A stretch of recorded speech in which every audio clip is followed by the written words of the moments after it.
Hello everyone, so today's video is going to be a pretty big announcement. Call of War has sponsored a private 100-man server for our community to play on. Now if you don't know what Call of War is, it's a massively multiplayer, real-time strategy game that allows 100 of you to simulate World War II with us. So there's going to be a whole market system. We're building armies, building infrastructure. There's naval warfare, airplanes, there's air power, there's infantry gameplay, tanks, all that stuff. There's also even spies. And this video would be going over how to play the game so that when we start our 100-man server, you aren't completely lost. Another thing is I'll leave a link on the screen right now if you have not made an account, as well as the link to my Discord, because there will be a chat and voice channel for you guys to play in, so you guys can, create alliances, give each other tips, and just generally talk about the game, because I think this is going to be a long-term thing because it is real-time, and it's going to be really interesting to see how we change World War II. So with that all out of the way, let's jump in and actually show you the UI. So when you actually get into the game, this is what it's going to look like. I'm on day 10 of this current play session, and this map that we're playing on right now is just a slice of the world. As you can see, it's pretty in-depth with all the provinces, and this is once again just a slice. We're going to be playing the entire world. 100 of you are going to be able to pick countries, get control over your provinces, build up your industry, and then build war units and go to war.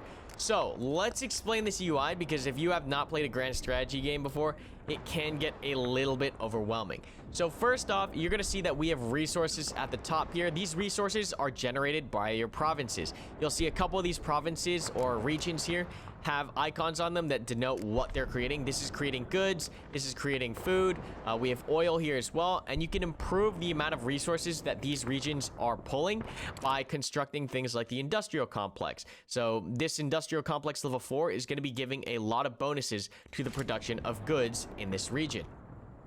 All these different goods are used to create different things, to buy different things, and there's even a market that we talked about before. For example, if we hit the market, you can see we're in the stock market now. You can use the market to sell goods that you have a surplus of for cash, and then use that cash to buy goods that you're lacking because of your region. Because the world is asymmetrical in real life, it is also asymmetrical in the game. So you're going to be able, and you're going to need to address the shortcomings of your region through trade. So I think that's a really cool in-depth mechanic here. And this, for a free-to-play game, it gets pretty crazy as far as all the mechanics go. So we briefly touched on the resources up here. We're going to go into the regions a little bit more. As you can see, per region, we have the amount of goods that it's producing per day. So this is producing 3,870 goods per day. It's also giving us $2,600 and 270 manpower, which is used to create units. We also have morale, which is affected by things like, occupation, hostile borders, and stuff like that. So it's important to make sure you keep morale high. And there's a couple ways you can do that, like building fortifications. Now let's go into the construction tab. You can construct buildings like we showcased earlier. There's barracks for infantry units, industrial complex, which is needed to build some military units, as well as improve your production, fortifications, which improve defense and morale, infrastructure, which also helps production. You have naval bases for, obviously naval units, submarines, cruisers, battleships, and the like. And then you also have air bases for air power, your interceptors, your strategic bombers, your tactical bombers. A lot of cool things to be made from these buildings. And it's kind of simple, there's only like 6 or so buildings here. It's not as in-depth or overwhelming as other games. And if you ever need help, you can always click on the eye and it will tell you what it does. So yeah, a lot of cool things here. And as you can see, it takes real time. It's a real-time strategy game. So it's not going to be that instant gratification. And it's really going to immerse us into that whole campaign feel of Call of War. It's not, like a 20-minute round. It's going to take course over the whole month, and the world will change over that time.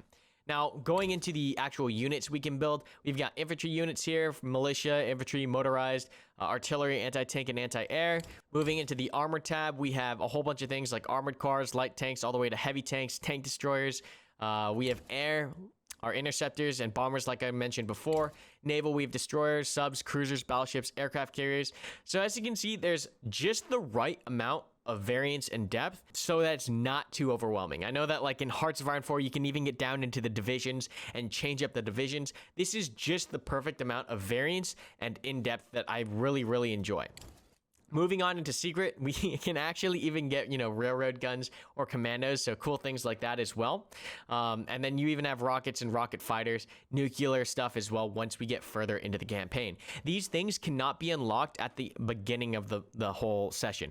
These things are time gated, so it kind of gives you that feel of like, hours of research and days of research are going by in order to get into these late tier weapons, and it kind of matches that timeline of World War II. So we talked about production. This, of course, is based off of research. So we'll open up the research tab. And as you can see at the top here, it's available by days. So literal days it's going to take before we get access to certain units. For example, the heavy tank is not available on day 4, but later on, day 8, we get access to begin researching it so we can produce it. So, it keeps a lot of funky things from happening, like having nuclear subs on day 1 or heavy tanks right out the gate. It does take time to research these things, and I think it really adds that immersion and that realism to Call of War. As we can see here, you just queue up a couple of research slots. After that, you'll have the knowledge of how to create these. We're currently researching anti-tank level 2 and infantry level 2. This is almost complete. 1 minute left on this. And that's pretty much the research tab. You can go through and see all the other things that you can research and when they become available. What else can we talk about here? We can talk about the units. Right now, we have a couple of air squadrons patrolling the region to deter enemy air. We are actually being invaded by Sweden right now. They're trying to land at the port of Pori, and we're holding them off with a militia regiment as well as an armored car brigade. So a little interesting right here. This is going to take some time to resolve, and we'll see how that all ends up. By moving, you can actually do a couple things like move these units, and it will take time for them to get there.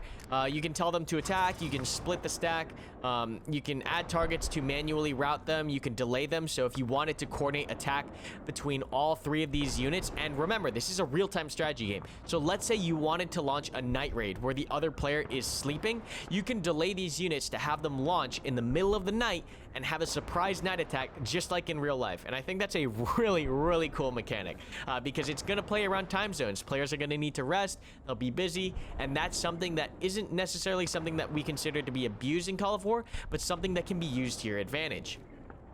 What else can we talk about? One of the most important things about Call of War is the newspaper, and I actually really enjoy this because it's a creative way to show notifications or things that have been happening within the game. As you can see, we're on day 11, and this issue comes out every single day, and on it you have the world map and the territories. You also have the victory points by nation. You have certain information about how close someone is to winning.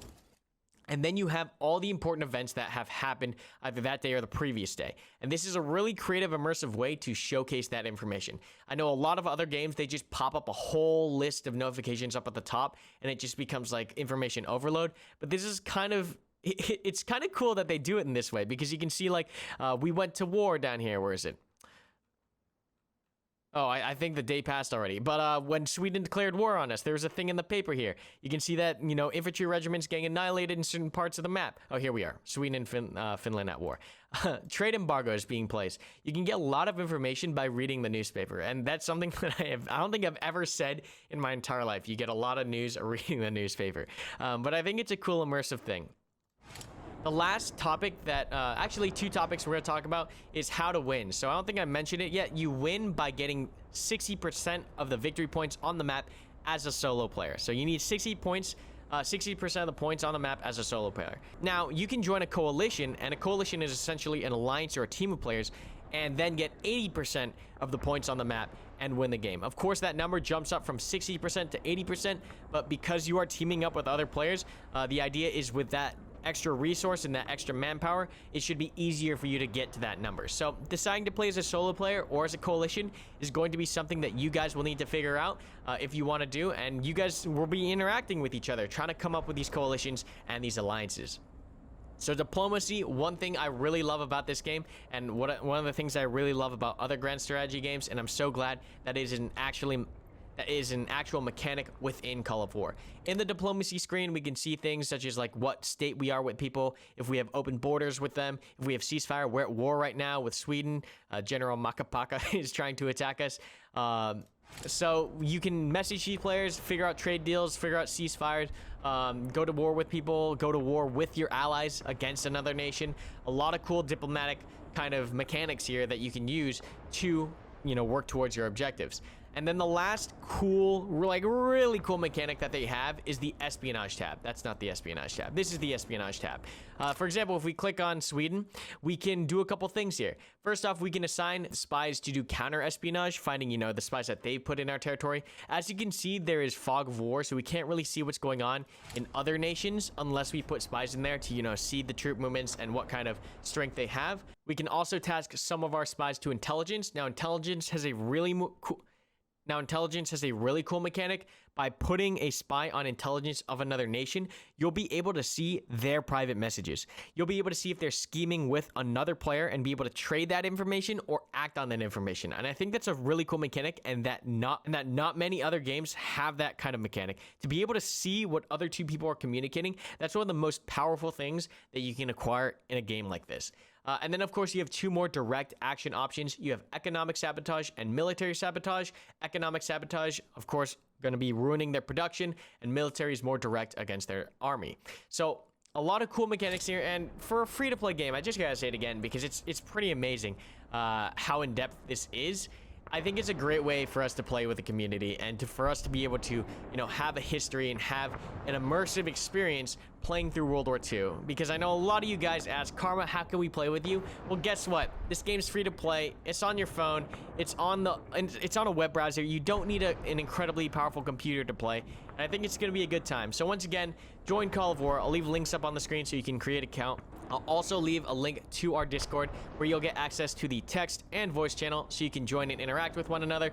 And once again, this is going to be open for the first 100 players on the game session. So make sure you sign up, get in there quick.